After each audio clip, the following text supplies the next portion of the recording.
Hey yo les refs, bienvenue dans cette nouvelle vidéo, j'espère que vous allez bien.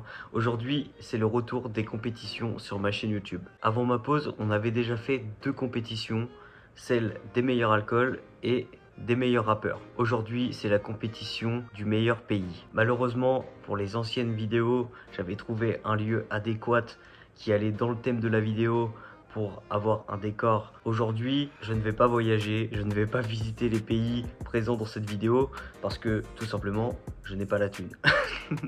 Je pense que ces vidéos sinon auraient coûté très cher. On va rester dans ce décor que vous voyez maintenant depuis le début de mois de mai dans quelques vidéos. On n'est pas quitte avec ce décor.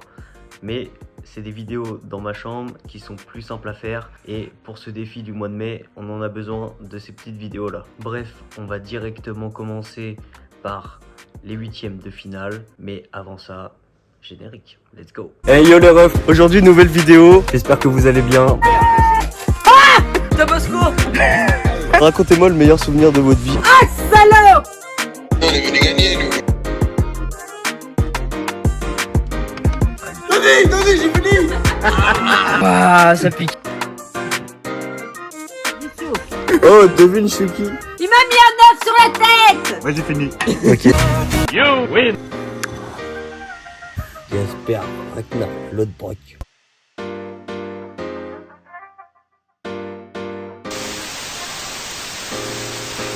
On va directement commencer avec le premier huitième de finale, mais avant ça, les sondages sont faits sur Instagram, donc si vous n'êtes pas abonné à mon Insta, allez-y directement, il est juste ici, let's go, la petite pub. Le premier huitième de finale se joue entre l'Égypte et le Canada. L'Égypte, bien connue pour ses pyramides et son tourisme, le Canada, connu comme un pays très beau, très accueillant, surtout les habitants. Perso, c'est un de mes pays préférés.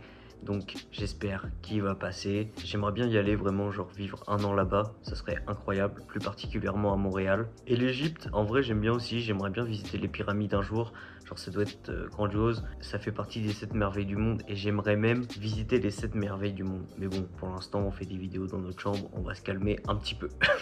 Bref, le résultat de ce premier huitième de finale est sans appel. C'est le Canada qui l'emporte avec 71% des voix.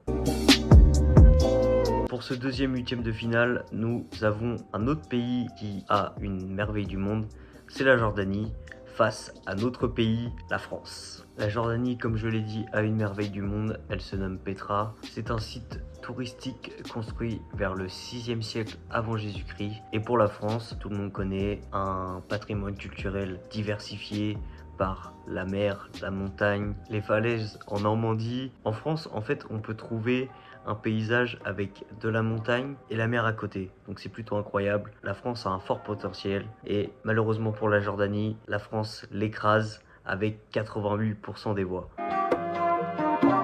Pour ce troisième huitième de finale, nous avons l'Italie face à l'Islande. L'Italie, le pays des amoureux, merveille du monde aussi avec le Colisée. D'ailleurs, le Colisée, c'est la seule merveille du monde qui se trouve en Europe, donc c'est plutôt incroyable. Et l'Islande, le principal atout de l'Islande, je pense aux aurores boréales, bien évidemment. Encore deux pays que j'aimerais bien visiter. En attendant, l'Italie, il s'en bat les couilles littéralement des aurores boréales parce qu'elle écrase l'Islande avec 78% des voix.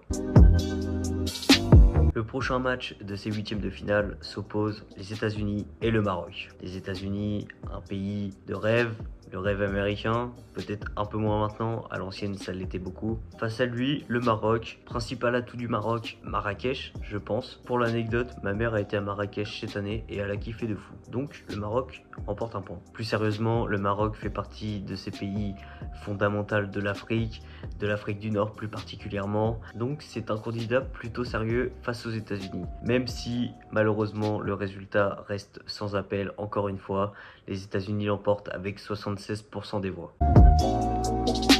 Prochain huitième de finale, nous avons la Grèce face au Mexique. La Grèce, c'est une grosse destination touristique. Le Mexique aussi. Pour l'anecdote, j'ai failli y aller, malheureusement j'y suis pas allé, j'ai le seum. J'ai pas trop d'avis sur ces deux pays parce que je connais pas assez leur culture, etc.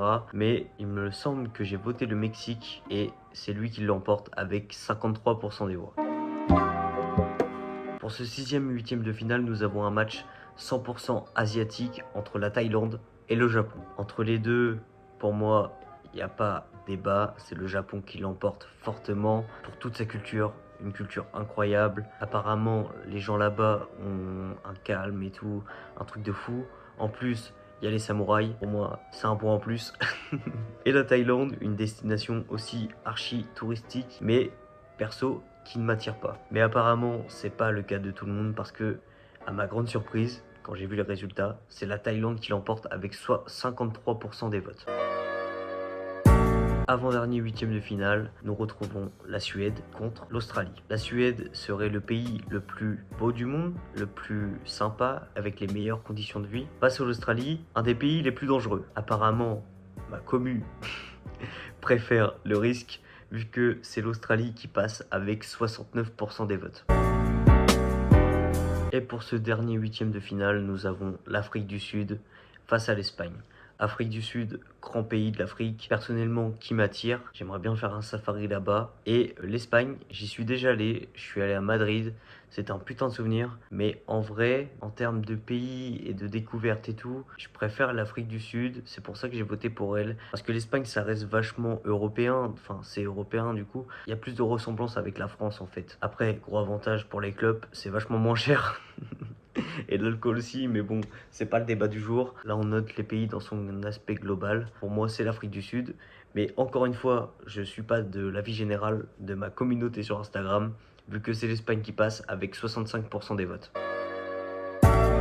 Ok les refs, donc on peut passer au quart de finale. Des huitièmes de finale très peu serrés, avec des vainqueurs qui l'ont vachement emporté, à part la Thaïlande face au Japon où ça a été du 50-50 quasiment. Pour ce premier match des quarts de finale, nous avons le Canada contre la France. Une partie du Canada parle français, la France adore le Canada. Je croyais que ça allait être un match serré et pourtant ce n'est pas le cas. La France écrase le Canada avec 73% des votes. Mon favori est éliminé de la compétition. Mon deuxième favori était évidemment la France. Donc c'était un match pour moi important. La France l'a emporté d'une sacrée belle manière. Et je pense que c'est un vrai candidat pour la victoire finale parce que, évidemment, on est français. Donc il y a peut-être un peu de chauvinisme. Je sais pas si ça se dit, mais vous avez capté. Deuxième quart de finale, on retrouve l'Italie face aux États-Unis. Il y a un match dans le match parce que les États-Unis est le pays, un des pays, je pense, qui mange le plus de pizza. Et les pizzas viennent de l'Italie. Donc je pense que l'Italie avait forte envie de se venger car c'est elle qui passe avec 58% des votes. États-Unis, bye bye. Pour ce troisième quart de finale, on retrouve le Mexique face à la Thaïlande. La Thaïlande qui a créé la surprise au premier tour face au Japon. Le Mexique qui s'est qualifié face à la Grèce. Et pour les résultats de ce match, c'est le Mexique qui s'impose avec 70% des votes. Encore une fois, une victoire écrasante. Le Mexique qui passe en demi-finale et ça c'est beau. Et pour ce dernier quart de finale, on retrouve l'Australie, le pays des araignées et des kangourous, face à l'Espagne, notre rival historique avec la France. Et c'est lui qui passe avec 67% des voix. Je pense que les fans du Real Madrid sont en masse sur mon Insta. Alors, pour ce premier match des demi-finales, nous avons eu un match hyper serré. Tout du long, j'ai dû screen 2 fois en 1 heure pour voir si les résultats avaient changé. Ça a été à 50% pendant longtemps entre le Mexique et l'Espagne. C'est l'Espagne qui se qualifie pour la finale à 51% des votes. Comme je vous ai dit, c'était un match super serré. Le Mexique a failli créer la surprise. Je pensais pas que le Mexique était autant apprécié des gens, mais apparemment oui. Il y a une merveille du monde là-bas, donc c'est peut-être pour ça aussi, on sait pas. Mais au parcours du Mexique, on les félicite dans les commentaires. Let's go. L'Espagne va savoir contre qui elle va jouer la finale entre la France et l'Italie. Il n'y a pas eu match. C'est la France qui l'emporte avec 80% des votes. Je crois même que c'est une des victoires la plus grande dans cette compétition. En demi-finale, la France a directement pris le dessus. L'Italie n'a pas eu un mot. Et donc la finale est France-Espagne. Si vous suivez un peu le monde d'internet, il y a une grosse rivalité France-Espagne entre le match de foot avec Amine où on a gagné 2-0 en live sur Twitch, c'était incroyable, et la Pixel War où ça a été un gros combat pour avoir notre Zizou à la fin de la Pixel War contre l'Espagne. Après des grands événements où la France et l'Espagne s'affrontent, ils se retrouvent en combat sur ma chaîne YouTube. le monde est bien fait. Malheureusement, il n'y aura pas autant d'impact, mais on continue l'histoire de cette rivalité et ça c'est beau, ça j'aime bien. Et là les gars, on va se retrouver au rush d'après pour connaître le vainqueur de cette compétition. Parce que là je tourne le soir, il est minuit 30. Donc j'ai pas mis la finale, je vais la mettre demain. Au bout de 24 heures que la story sera postée, je prendrai mon téléphone, je filmerai et je vous annoncerai le gagnant de cette compétition du meilleur pays. On se retrouve au rush d'après, let's go. Ok les gars, après 24 heures de story, j'ai enfin le résultat du meilleur pays français voté sur mon Instagram via des sondages. Entre la France et l'Espagne, ça n'a pas du tout été serré. Le résultat, c'est du 98%. Et c'est la France qui gagne la compétition du meilleur pays. En vrai, bénéf, hein, la France représente. Let's go. En vrai, les gars, on a un beau pays, on peut pas le nier. On est fort dans tous les sports, etc. Donc, faut être content de son pays. Genre, même si des fois c'est difficile, c'était pas le problème de cette vidéo. Donc la France gagne la compétition du meilleur pays, c'est carré. Les gars, n'oubliez pas de vous abonner, de liker et de partager la vidéo si elle vous a plu, ça fait plaisir. Et on se dit à demain pour une nouvelle vidéo. Let's go. Je suis le crack de ma génération, comme Marsupilami ou Baou. Allez-y, abonnez-vous, 19h c'est le rendez-vous. À la même heure tous les soirs, je cautionne aucun retard. Hey hey, allez-y, abonnez-vous, 19h c'est le rendez-vous. À la même heure tous les soirs, je cautionne aucun retard. Hey hey, Yoko.